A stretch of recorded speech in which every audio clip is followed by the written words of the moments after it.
పంచభూతాలతోని జరిగేటువంటి సృష్టిలోని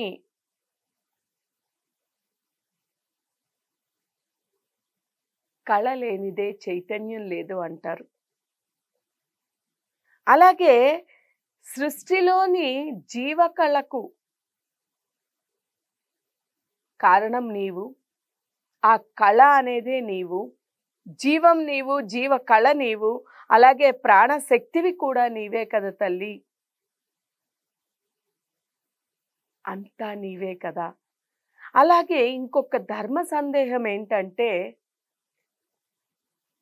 ప్రకృతి పురుషుడు అన్నారు. అంటే నీవు ఏకమా లేక నిన్ను మించి ఆ పరమ పురుషుడు, నీ యొక్క పరమ పురుషుడు ఆయన నా గొప్ప అనేటువంటిది అడిగాడు. అంటే ముఖ్యులు మీరు ఇరువురిలో ఎవరు? శక్తియా, ప్రకృతియా, పురుషుడా అని అడుగుతారు. ఇది అడగకోనేటిదే అయినప్పటికీ తల్లి అనేటువంటి మమకారంతోని బిడ్డగా ఏదైనా నేను తెలుసుకోవచ్చు అనే భావనతోని అడుగుతున్నా. ఎప్పుడూ కూడా ఏకమాద్వితీయం అన్నారు, ఏకమేవాద్వితీయం. ఇది వాస్తవమా అని అడుగుతాడు బ్రహ్మ.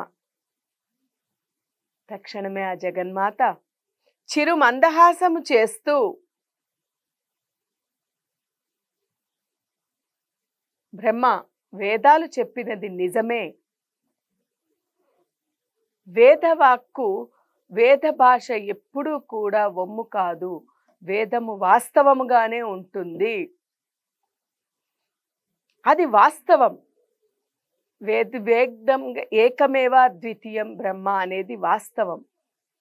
అయితే దీని అంతరార్థం మా ఇరువురిలోని భేదం అంటూ ఏమీ లేదు.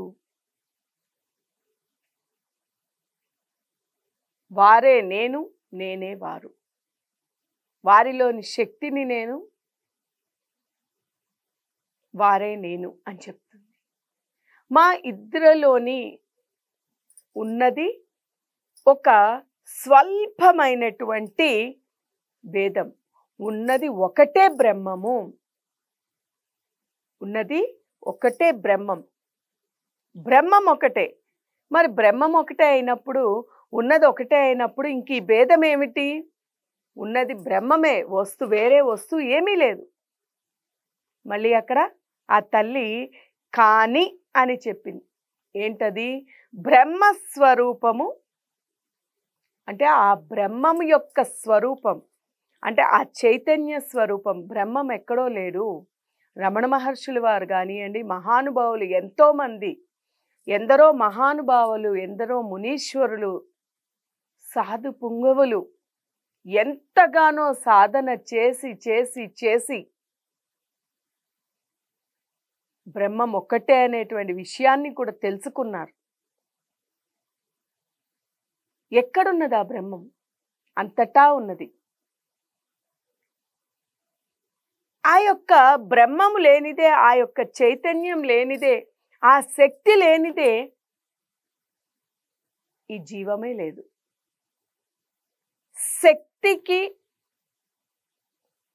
శక్తిహీనుడికి ఉదాహరణకి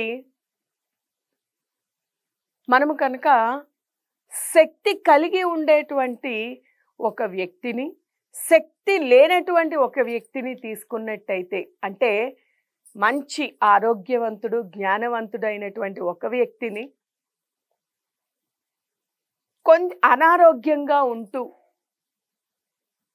ఏమీ చేత కాకుండా అజ్ఞానంతో కూడుకున్నటువంటి వాడిని ఒకరిని తీసుకున్నట్టయితే మనము ఇక్కడ ఈ జ్ఞానంతోని, అతని యొక్క జ్ఞాన బుద్ధితోని ఉన్నదంతా, నాలో ఉండేటువంటిదంతా కూడా ఆ పరమాత్ముని యొక్క శక్తియే కదా. ఆ శక్తి లేనిదే నేను ఎక్కడ అనేటువంటిది తెలుసుకున్నటువంటి జ్ఞాని కాబట్టి ఆరోగ్యవంతంగా ఎటువంటి పనినైనా కూడా సునాయాసంగా చేసేస్తూ శక్తివంతంగా ఉన్నాడు. ఎటువంటి సమస్య, ఆరోగ్య సమస్య కూడా లేకుండా ఉన్నాడు. ఇక ఈ శక్తిహీనుడు అవ్వడానికి మూల కారణం ఏమిటి? అతనిలోని ఆ యొక్క శక్తి ఏదైతే ఉందో, ఆ దైవశక్తి, ఆ పరమేశ్వరి యొక్క శక్తి ఏదైతే ఉందో, ఆ శక్తి లోపించడమే. ఉదాహరణకి ఇప్పుడు మనము ఇలా ఒక చెయ్యి ఎత్తాలి అన్నా, మనము ఏ పని చెయ్యాలి అన్నా, ఆఖరికి ఒక గుండు సూది పట్టుకుని పైకి ఎత్తాలి అన్నా కూడా ఆ పరమాత్ముని యొక్క శక్తి మనలో ఉన్నప్పుడు, ఆయన యొక్క అనుగ్రహం మనలోని ఉన్నప్పుడు మాత్రమే మనం అది చేయగలం తప్ప, అది లేని నాడు కనీసం ఆ గుండు సూదిని సైతం మనం ఇలా ఎత్తి కూడా పక్కన పెట్టలేం. అందుకనే ఆ రోజు బ్రహ్మ అడగంగానే వేదవాక్కు తప్పు కాదు, ఏకమేవ అద్వితీయం బ్రహ్మ, కానీ ఉన్నది బ్రహ్మం ఒక్కటే అయినా వేరు వస్తువు ఏవీ లేదు. అయినా అక్కడ ఉండేటువంటి ఆ బ్రహ్మస్వరూపంలోని ఉన్నది, ఆ బ్రహ్మస్వరూపం ఏదైతే ఉందో, రూపం ఏదైతే ఉందో, స్వరూపము, ఆ రూపము స్వరూపము నేనే. శక్తికి శక్తి కలిగిన వాడికి కూడా భేదము ఎట్లు కనిపించదో. ఇప్పుడు బాగా శక్తి ఉన్నటువంటి వాళ్ళల్లోని ఆ శక్తివంతుడి దగ్గర ఆ శక్తిని మనం కనుక్కోగలిగామా? అంటే చక్కెరలోని తీపిని కనుగొనగలుగుతామా?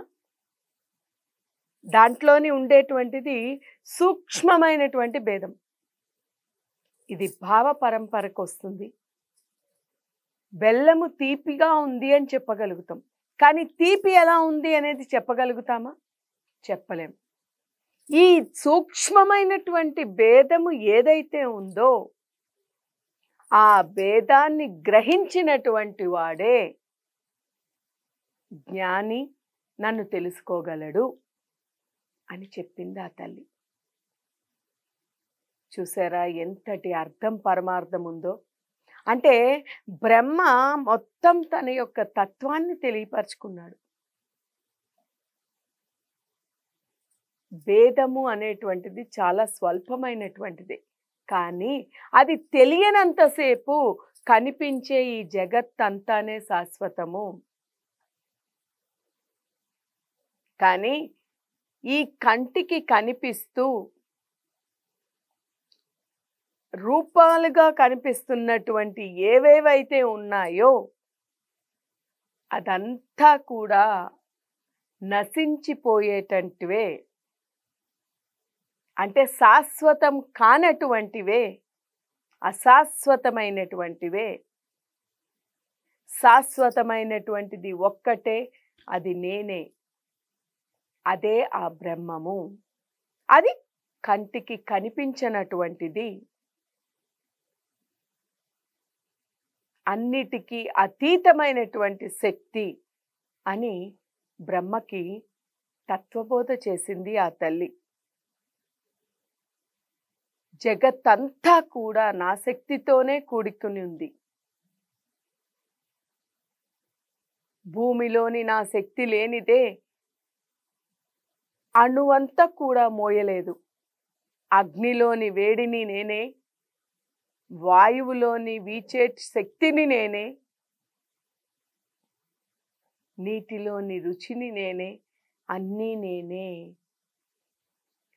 అన్ని జీవులలోని ఉండేటువంటి శక్తిని నేనే, దేవతల అందరిలోని ఉండి నడిపించేటువంటి ఆ చైతన్య శక్తిని నేనే, నేను లేని జగత్తు ఏదియూ లేదు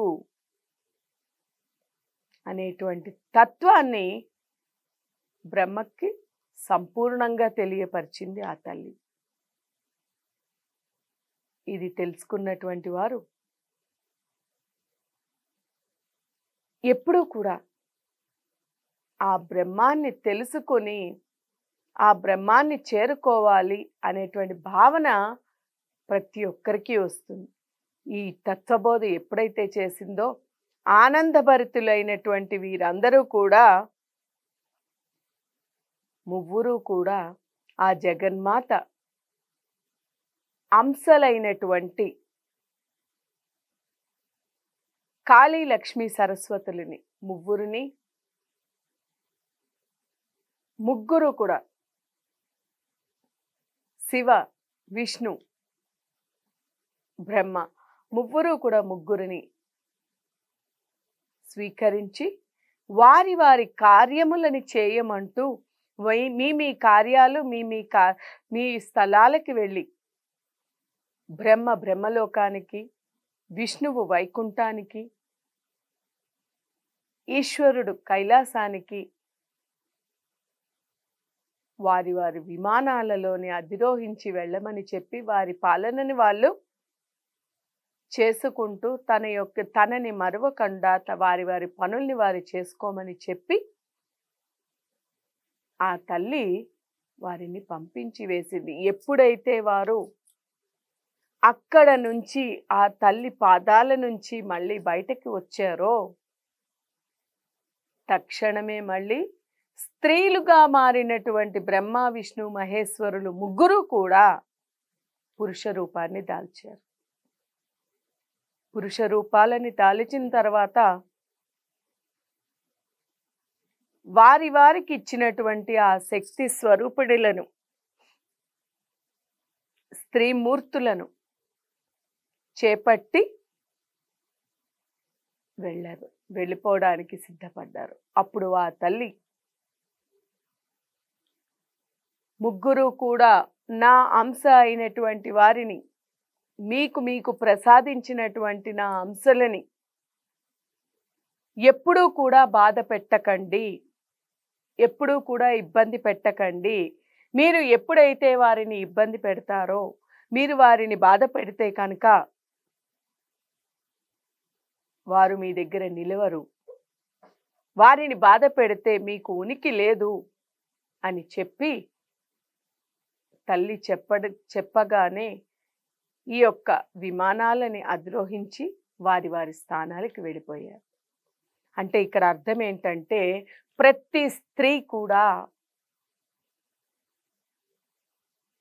స్త్రీమూర్తులు అందరూ కూడా ఆ జగన్మాత అంశగానే భావించి, అందుకనే ఏ ఇంట్లో అయితే స్త్రీలు ఆనందంగాను, ఏ ఇంట్లో అయితే స్త్రీలు తృప్తిగాను ఉంటారో ఆ ఇల్లులు చాలా బాగుంటాయి. అందుకనే గృహలక్ష్మి అని చెప్పారు. ఇంటికి దీపం ఇల్లాలు అంటున్నాం. అంటే ఇల్లుని చూసి ఇల్లాలుని చూడమనేవారు పెద్దలు. ఇదివరకు ఎప్పుడూ అలాగే ఉండేది. అంటే ఇంటిలోని ఉండేటువంటి స్త్రీ కనుక ఆనందంగా అర్థము చేసుకునేటువంటి స్వభావముతోని ఉన్నదాంతో తృప్తి పడుతూ అన్నిటినీ సర్వ గుణ సంపన్నురాలై ఉన్నట్టయితే కనుక ఆ ఇల్లు సుభిక్షంగా ఉండడంతో పాటు ఆ ఇల్లు దినదినాభివృద్ధి చెందుతూ ఉంటుంది. అదే స్త్రీని బాధపడుతూ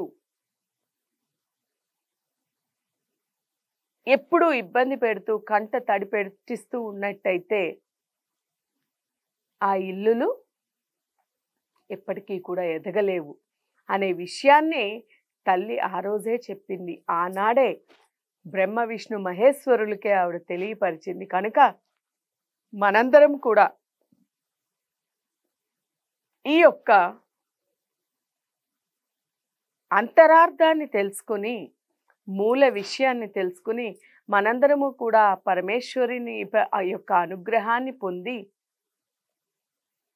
మన ఈ జీవితాలని సార్థకతని చేసుకుంటూ ఆ పరమాత్ముని చేరుకోవాలి అని కోరుకుంటూ, హరి ఓం తత్సత్.